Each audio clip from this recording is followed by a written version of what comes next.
Everyone, আসসালামু আলাইকুম। আমি সিমি খান, বের হয়ে গেছি ঘুরতে। আপনাদের সাথে ভাবলাম একটু শেয়ার করি।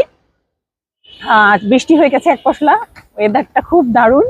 তো আমার মেয়ে বললো, মা ঘরে বসে বোর হচ্ছি, চলো আমরা একটু ঘুরে আসি। তো আমি চাইছিলাম একটু হেঁটে হেঁটে কাছাকাছি কোথাও একটু স্ট্রিট ফুড ট্রাই করতে। তো আমার মেয়ে একদমই আগ্রহী না, সে যাবে বার্গার খেতে চিলক্সে। সো এবং হাঁটবেও না। তো আর কি করা, আমরা রিক্সা ভ্রমণে বের হলাম মামে। তো ওয়েদারটা খুব সুন্দর, বৃষ্টির পরে ঠান্ডা বাতাস, গরম নাই, এই জন্য রিক্সায় করে যেতে ভালোই লাগছে। তো এখন আমরা চিলক্সে যাচ্ছি, ওখানে আমরা একটু হালকা পাতলা খাওয়া দাওয়া করে তারপর আমার ভাইয়ের বাসায় যাবো একটু বেড়াতে, ওখানে একটু হ্যাং আউট করবো। চিলক্সটা আমার আসলে খুব বেশি ঘন ঘন একসময় যাওয়া হতো দেখে আমার খুব একটা ইচ্ছা নাই।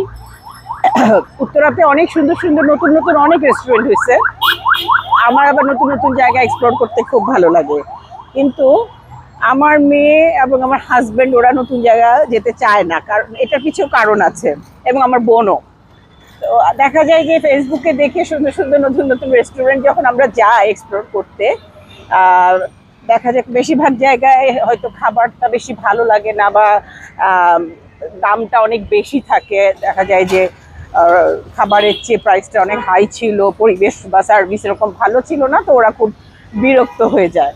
আমার কাছে ভালো লাগে, নতুন এক জায়গায় গেলাম, বাট ওদের কাছে ভালো লাগে না, ওরা খুব বিরক্ত হয়, বলে তোমার বুদ্ধি মতো কোথাও গেলেই আমরা ধরা খাই, মজা হয় না, সো পরিচিত জায়গায় যাওয়াটাই বেটার। বাট স্টিল আমি নতুন নতুন জায়গায় যেতে পছন্দ করি এবং ভবিষ্যতেও যাব। যখনই কোনো ফেসবুকে নতুন কোনো রেস্টুরেন্টের অ্যাড দেখে আমার কিন্তু ভালো লাগে, যেতে ইচ্ছা করে। তো এরপরে নেক্সট আছে কিছু প্ল্যান, সেগুলো যাবো যখন আপনাদের সাথে শেয়ার করব। আজকে ইচ্ছার বিরুদ্ধে চিলক্সে যাচ্ছি মেয়ের মন রক্ষার্থে, আর কি করা, তবে রিক্সার বাতাস খেতে খেতে যাচ্ছি, এটাই ভালো লাগছে আজকে। এই যে আমার রাজকুমারী, always in angry mood, video করলে বিরক্ত হয়, ছবি তুললে বিরক্ত হয়। রেস্টুরেন্টেরও অনেক রকম চয়েস, যাচ্ছি আমি আমার রাজকুমারীকে নিয়ে, দেখেন কি করে। আকাশের রংটা মেঘ, এবং কি বলবো, কিছু জায়গায় মেঘে ভরা, কিছু জায়গা মেঘ নাই, মানে অদ্ভুত সুন্দর একটা দৃশ্য। রিক্সায় জার্নি করলে এই জিনিসগুলো এনজয় করা যায় না, কি সুন্দর। রিক্সায় করে ঘুরতে ঘুরতে অবশেষে চলে আসলাম চিলক্সে। রিজনেবল প্রাইসের মধ্যে চিলক্সের খাবারগুলো কিন্তু বেশ ভালোই, ওদের সব ফুডগুলোই খুব রিজনেবল প্রাইস, হ্যাং আউট করার জন্য বাচ্চা কাচ্চাদের জন্য নট ব্যাড। ভালোই লাগলো রিক্সায় করে ঘুরতে ঘুরতে। আজকে যেহেতু বৃষ্টি হয়েছে, ওয়েদারটা ঠান্ডা, তো রিক্সা ভ্রমণটা ভালোই ছিল। এখন আমরা চিলক্সে এসে খাবার অর্ডার করলাম, এখন খাবারের জন্য ওয়েট করতেছি।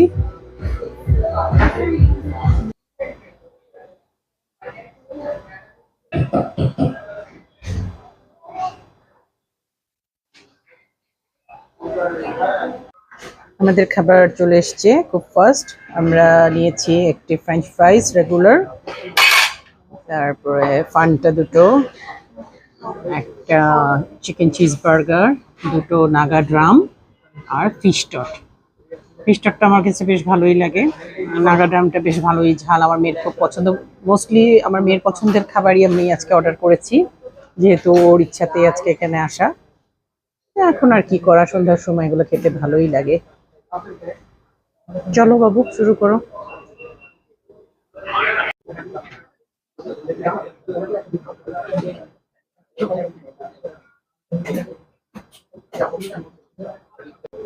একটা মজার সস দেয় ওরা, mayo sauce, garlic mayo sauce, মজা আছে সসটা অনেক।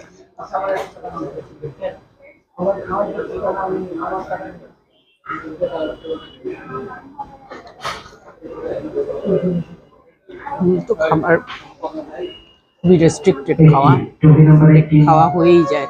ফিশ টকটা দেখেন, একদম ফ্রেশ, একদম গরম,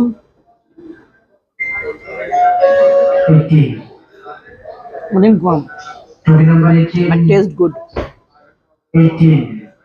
খুবই রিজনেবল প্রাইসে ওরা দেয়।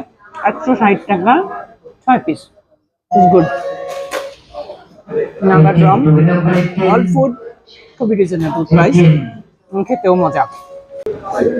খাওয়া দাওয়া হয়ে গেল, এখন বিদায়ের পালা। চিলক্স নিয়ে স্পেশালি বলার তেমন কিছু নাই, সবাই চিনেন চিলক্সের খাবার কেমন, কোয়ালিটি, রেস্টুরেন্ট ওভারঅল সবারই জানা। তো ইভিনিংটা আমি আর আমার মেয়ে আমাদের মতো করে কাটালাম। আবার দেখা হবে সবার সাথে। ভালো থাকেন, সুস্থ থাকেন, আল্লাহ হাফেজ।